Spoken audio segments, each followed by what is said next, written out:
Hey you, so on this video, benefits of selling your silver before the crash slash recession slash retirement. I'm going to be going over that. Just some of the benefits that somebody could maybe gain from selling your silver before you intended to. You know, normally it's like you're saving your silver for retirement and the likes of. So before we jump into this, I would love to say, if you haven't done so already and you like what you hear slash see, please do go ahead and subscribe, and also let me know if you've done this. You know, a lot of the times people have had to sell their silver because, you know, hard times fell upon them, unforeseen circumstances, and it was just something that needed to be done. But, you know, let me know if you saw any benefits of it, and I'll be talking about the benefits I'm referring to when you did come across doing that. So jumping straight into this, I would say there is most definitely situations where you may not need to be doing any of the things I'm referring to, and that could purely be based off of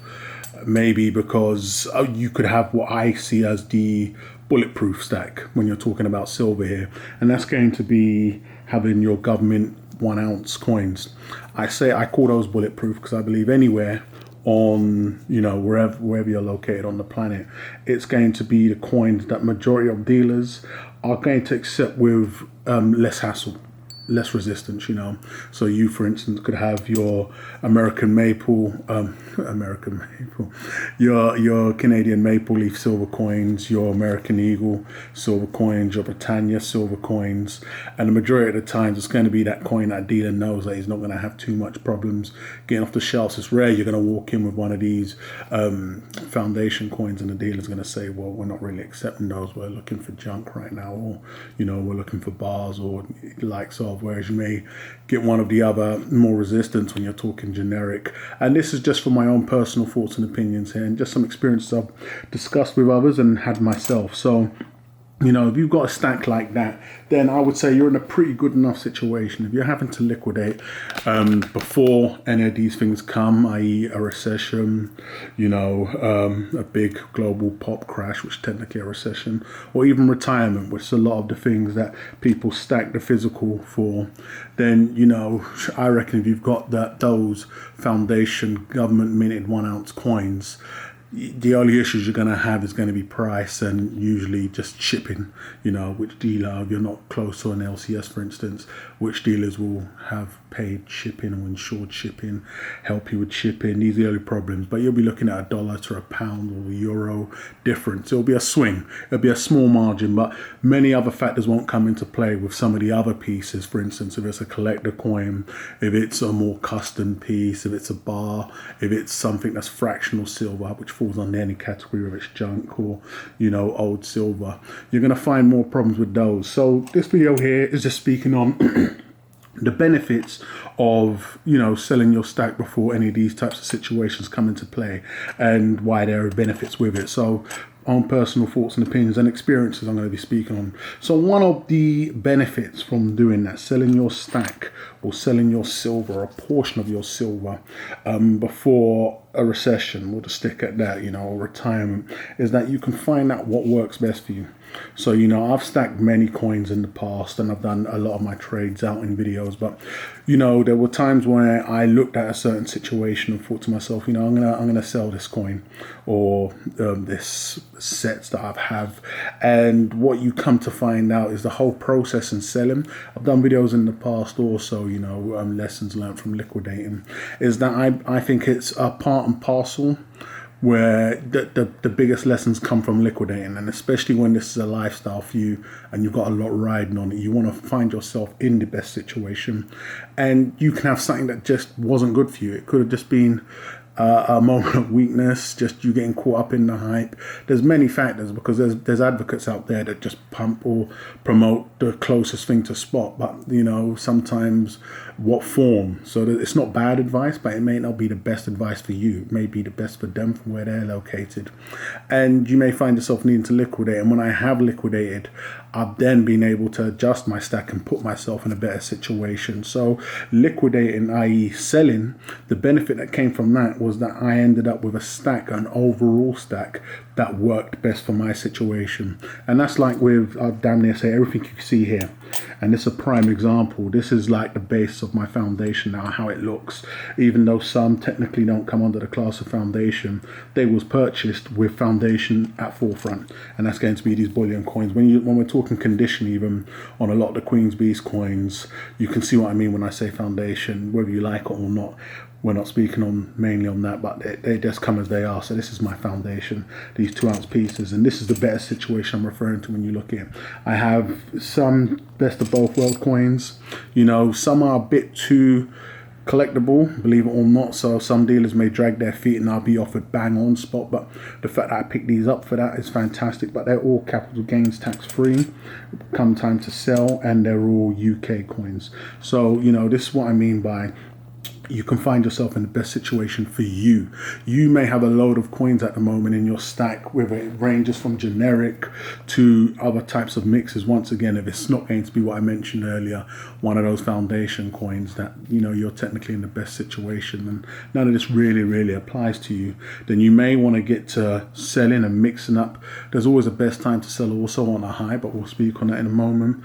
And you can find yourself tweaking your stack. So this is what I mean when I say the benefit, or one of the benefits is most definitely getting a stack, an overall stack that works in the best situation for you.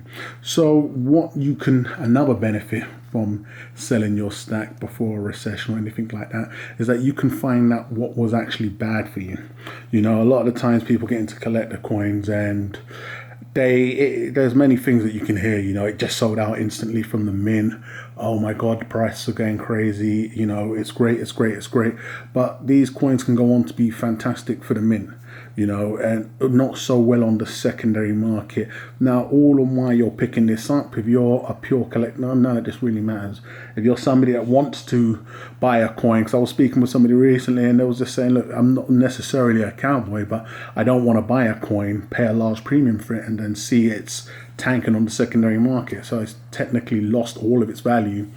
You know, that's also a bad feeling. So I can understand that aspect and approach also. So you want to know that it's a good or a bad coin. So selling it, you could find out a lot sooner than later. And like it or lump it, you want to find out as soon as possible, because it normally, once it starts going down, just keeps on going further down.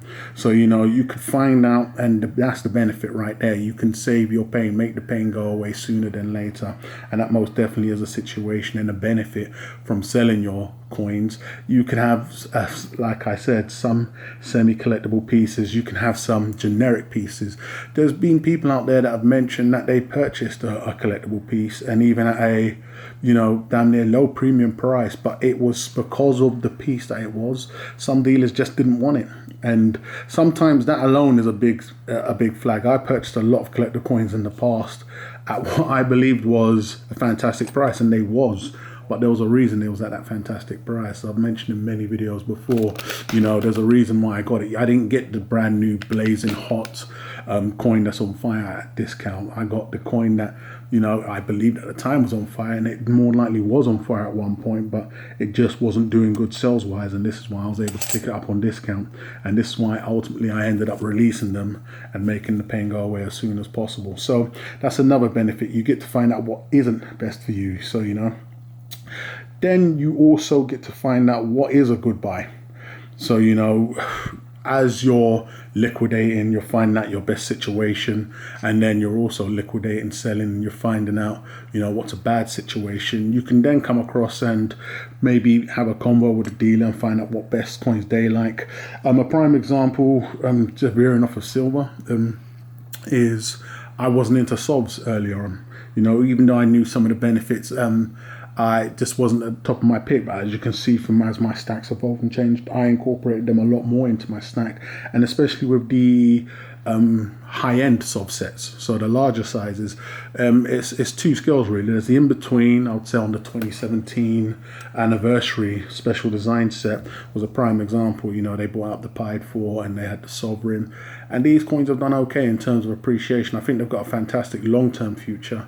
But then you have the higher end sets, the highest end sets, and in terms of appreciation and resale, those are where a lot of the potential is.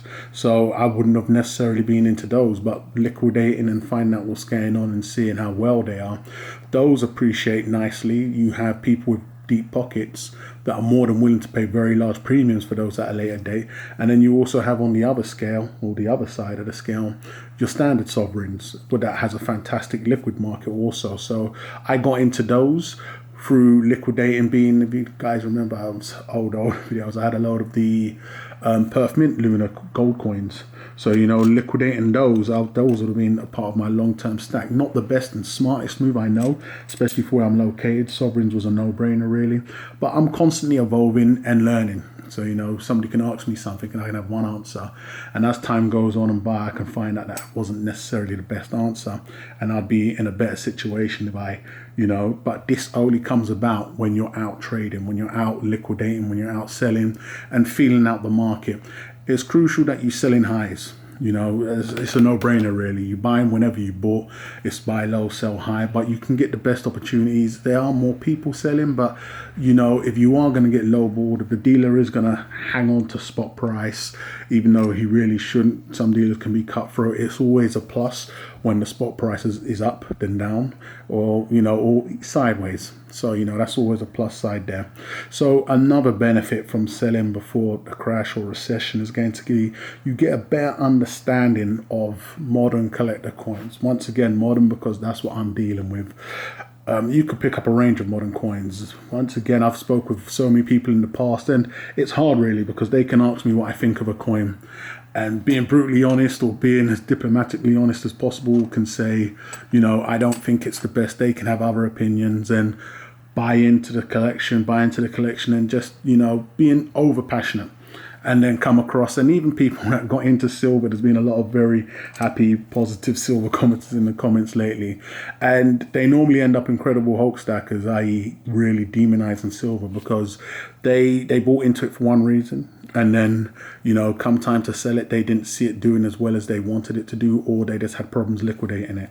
And so you get a better understanding once you've really, and I'm referring to the modern collector coins here, once you've picked these coins up, sold those coins, and know what's really not going to work. There is no formula, but then there is more of knowledge you pick up as long as you're looking out for the signs.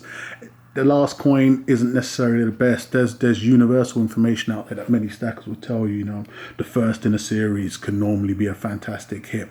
Information like this is stuff that you pick up when you're buying and you're selling, constantly evolving.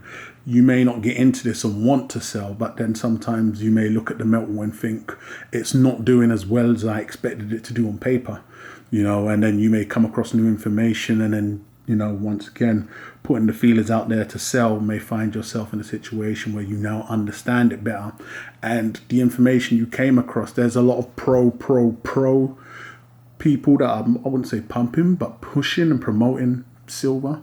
And you may have come across that person when it was time for you to do your research, bought into that, and now you would have opposite information as to what they have to say through your own personal experiences of physically going through that trial and process. So, you get a better understanding once you've gone through the buy-in and the selling phase of any metal. You can come to find out that, these collector bars may not be for you, but they're really the rage right now. So put it out there, have a try, and try sell something and see what it's saying.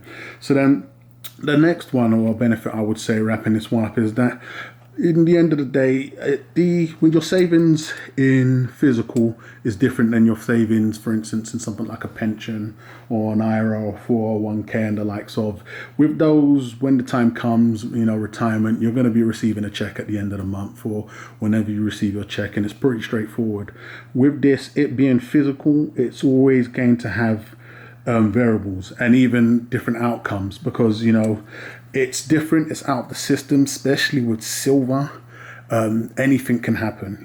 Metals can get taxed for all and now dealers don't want to take it no more because it's an issue. So in the run up or the build up towards a crash or your retirement, getting a feel of what's the current market is like. In Germany, we recently had them cutting down the amount of cash buys. So the point I'm getting to is that it's constantly evolving and changing in the physical market. It's not as straightforward as getting into a plan or payment plan or whatever you may be in terms of retirement and then you receiving a check. In the physical market, it's constantly evolving and changing. It could be benefit and it could be a negative. So being active in both buying and selling, ultimately you aren't going to want to sell these if you're stacking, right? Unless you're passing this stack down to your kids. So actively buying and selling, you may have the experience of doing all of the legwork and the selling and then being able to pass that information on to your loved ones if you're going to leave the stack with them.